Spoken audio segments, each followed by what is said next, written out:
with Jen and Stephen James. We are at Saginaw Gold Exchange Rockstar Opals on Gratiot and Saginaw with my very good friend and my boss, Bill Peters.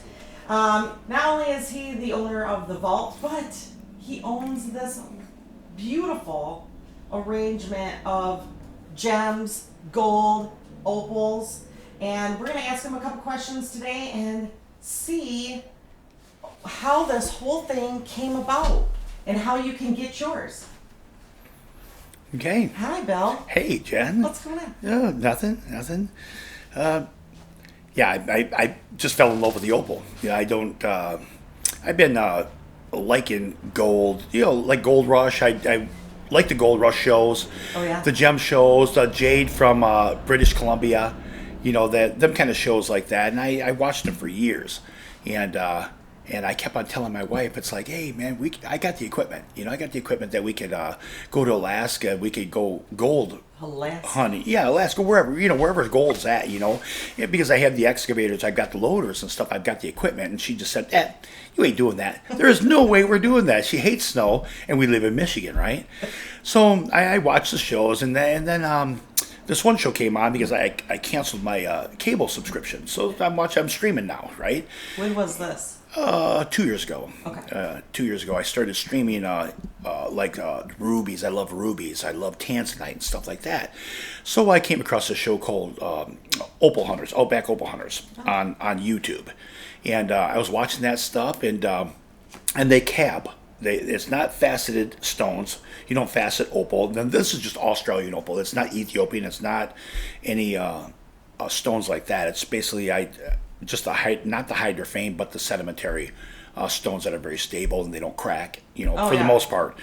And I just Which is this? Yeah, that's this stuff right here. This is exactly how the stuff comes. And when you're looking at it, you would not know that this could be something just absolutely gorgeous like this, right?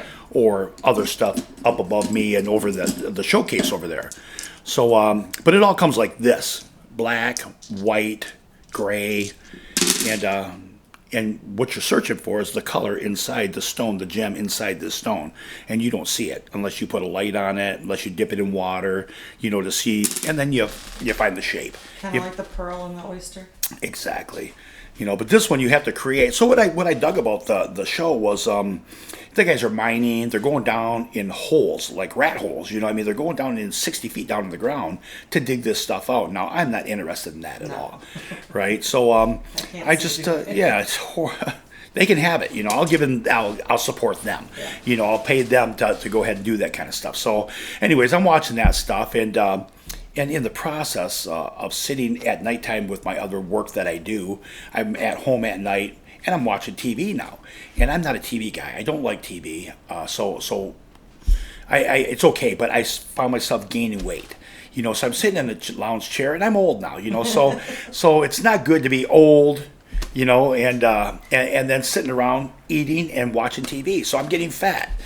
And so I said, nope, I'm not going to do that. So I have to figure out something to do, right? So, and I want to retire from the business that I've been in for 38 years. And so I'm watching this stuff, and I thought, man, I could do this. I think I could do this. And so I went out, and I immediately, I think it was like late September of 2022, I bought a cab machine. I went right online, and I bought 6 wheels. And there's one here, and I have one at home. And I bought these wheels, and they're all different grits. They're 6-inch diamond grit wheels. And so without no opal or anything like that, no experience at all, I went out in my driveway and I grabbed stones out of my backyard. And I went inside and I started cutting them. Petoskey stones, whatever, granite, whatever's inside, garbage stones. And I'm cutting them and I'm shaping them. I thought, man, oh man, I could possibly do this kind of thing, So I went ahead and I got online, Facebook, and I started talking to people about selling me rough opal like this. And I would get a little bit at a time, Well, since I'm cutting harder stone, granite and all this stuff, opal's not that hard. It's like 5, 6, up to 7 on the hardness scale. So it's not very hard. And so, you touch it on the wheel, it's gone. Oh. So you got to be very careful. So I started cutting this stuff, and I see a little bit of color, and I start chasing the color. and from that point on, I became the artist. And I've always been that. I've always had eye for that kind of stuff. My hand-eye coordination's good, and so I started ordering the stuff, and I started spending. I mean, it's very expensive. It's not cheap to do this stuff at all. It's very costly. What I like too is that, and I'll just show real quick. So you'll have a design like this, but then you pick up another one and you're designing like this, and I think everything, it's just so unique. Yeah. Each one, you just don't know what you're gonna get. Well, that's what the whole thing. That's what's got me hooked on it really bad. Is that again? I could give you a stone, right? And we can have the same stone. We could split this one right in half, and we can have an equally same size stone. You're going to come up with a different shape. You're going to come up with a different cab on it. You're going to come up with a different style. It's going to be your own artistry that's doing the stone. Yeah. And that's what I'm hooked on. I mean, I chase it. It's like oh my precious. When you see that kind of stuff, when I cut a stone. And something like this, you don't know what this stone's going to turn out like. Right. But I'm looking at it. I look at it, and I keep on. I loop everything with my loops and stuff, and I figure out where the best shape is going to be. I started off with freeform everything. So I wasn't doing shapes. I was just freeform and everything. Happens. Whatever happened, I was letting the opal tell me what the shape was, but. You can't sell that kind of stuff, and right. then you have to when you do that kind of stuff, you have to set it, you have to cast it. So this other kind of stuff, like this stuff right here, these are triplets and I wouldn't have did that. I wouldn't have bought these, but I was just at that Tucson show, the largest gem show in the world, and I walked up to these people because we're in Saginaw. Of course, right. Saginaw's not California. It's not New York. Right. It's not Dallas, Texas. It's not Miami, where people really do have a lot of expendable cash. Right. So I picked up these things for $50. And they're opal, but they're very thin. And then they do a backing of potch, and they do a quartz top on top of it. And they glue it all together. But anybody can wear a beautiful opal. Yeah. Very inexpensive. Now, if I was to have an opal this way, this kind of opal right here, this would be $10,000. Oh. So anywhere it's 5, 10. I seen them when I was at the show this past weekend. They had opal that were $230,000 American dollars for one stone. Excuse me, this big. So there wasn't. It was just an eye opener for me.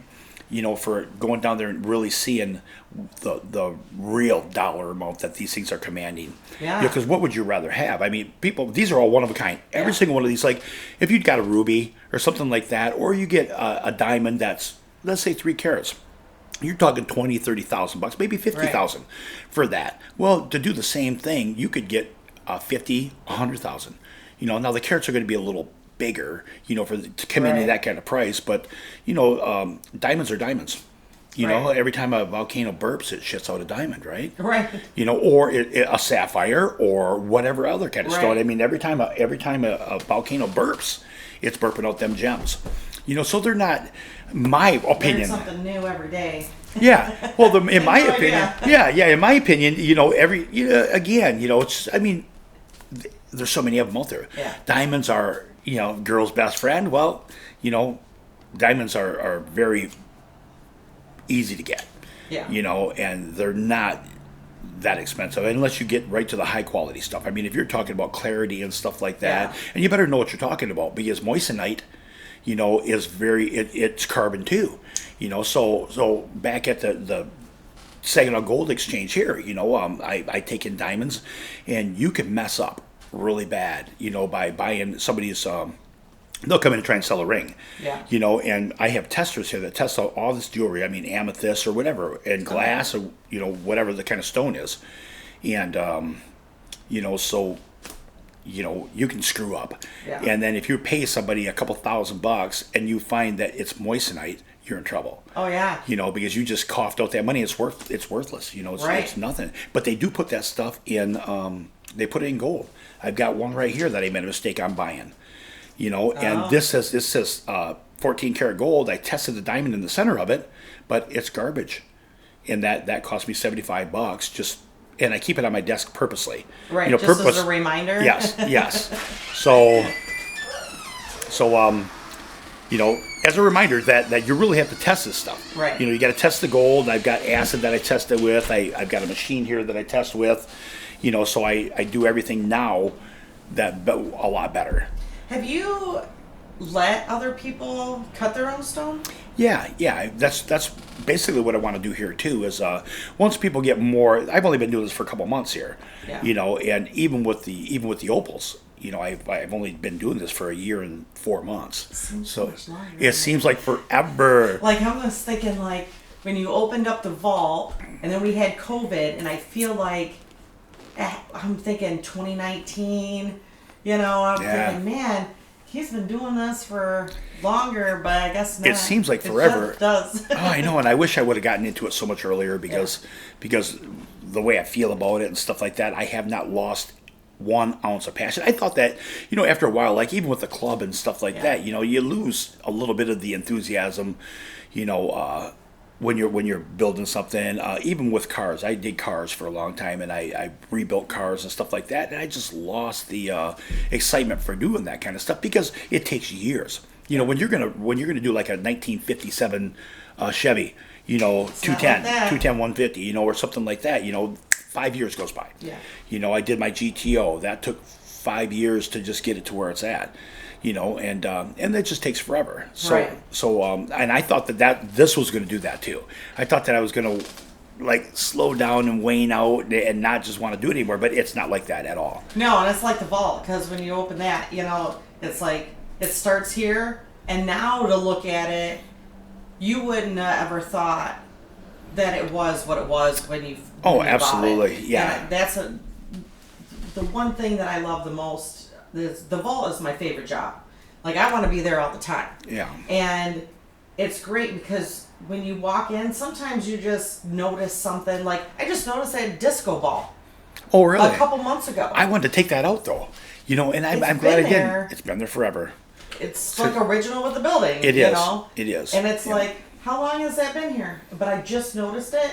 But from everything else that's been done, and I'm sure it's the same thing here, where you have these ideas in your head and it's just one step at a time. Yeah. You know, and then next thing you know, it's 5 years. I'm interested to see what this is going to look like. Yeah. In 5 years. I mean, Yeah. you could be having Tuesday night classes, and here's. Well, yeah, that's exactly what I want to do because what's better? I was thinking about that too when I brought my my wheels over here, and I've had people come here and when we're sitting here looking at, you know, when we're cutting stone, and you could pick, again, I've got a bucket of them over there.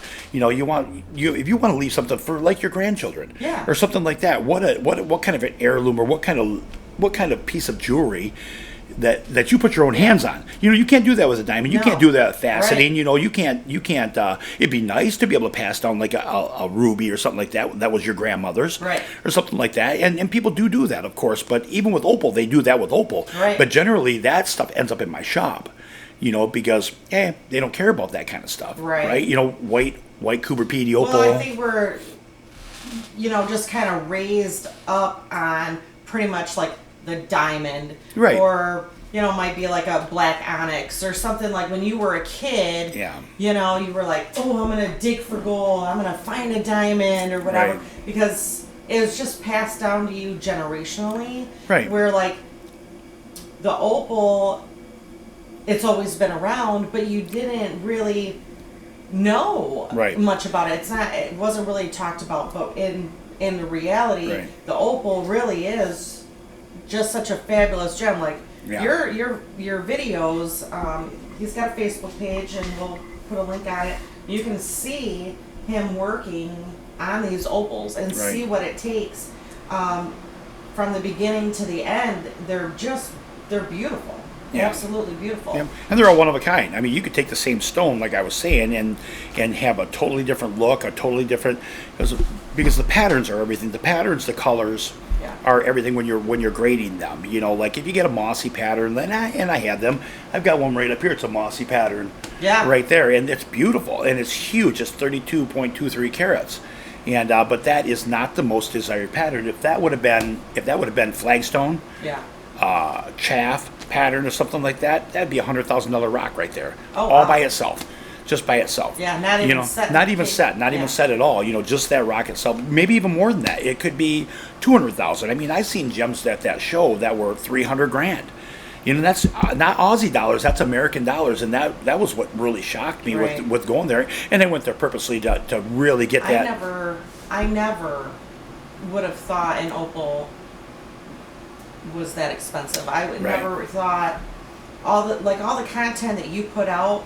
I think most of the time when I look at it, I'm floored because you didn't realize any of this. Yeah, no, and I didn't realize it, but just watching it, just watching that stuff every day. I mean, my wife thinks I'm crazy. Oh, yeah. Because I she always thinks you're crazy. You got all these ideas. Yeah. But look at it though. Yeah. Well, that's it. I just can't. My mind is racing all the time. I don't sleep very much, anyways. So I have to. It's just such a waste of time for me. So to have to sleep. So I have to do something. And that's where the problem's at with me. It's like I'm a busybody and I can't help myself, and it's not about the almighty dollar. It never has been in my life. So it's just something that I like to be busy. I like to hustle. I like to keep busy. And I want to stretch this life out, as much as I can, and I want to take advantage of every minute that I have on this earth. So, and doing this kind of stuff, I'm just in love with it. There's nothing that I felt besides something that we probably wouldn't want to talk online about, but that I've never had this feeling about. That it's crazy. And so, what would you like to see people, or from people when they walk in your door? Obviously, they could be interested in buying a piece of jewelry of some sort, but are you interested in having people come in and be curious and want to just buy a stone and teach them how to make it theirs? Yeah, that's the goal.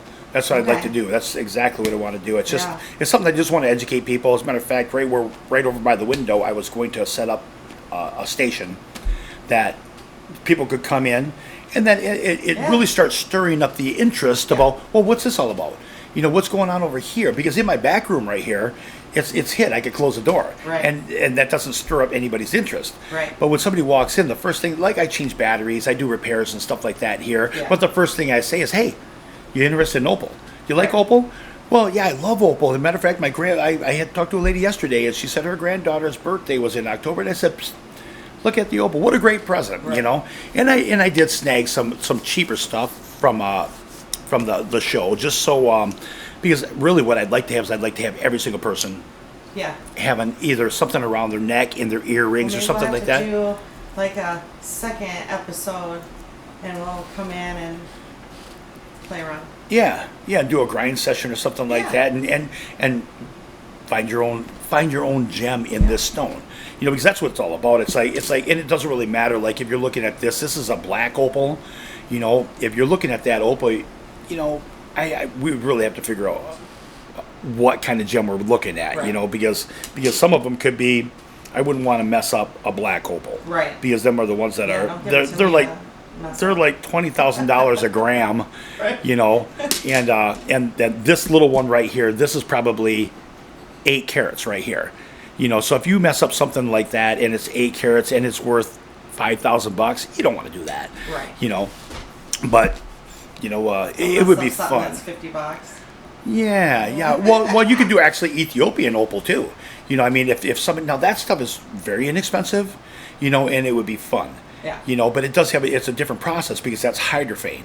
That's like the American opal. Now that's another thing that people would need to know is like Australian opal is not the same.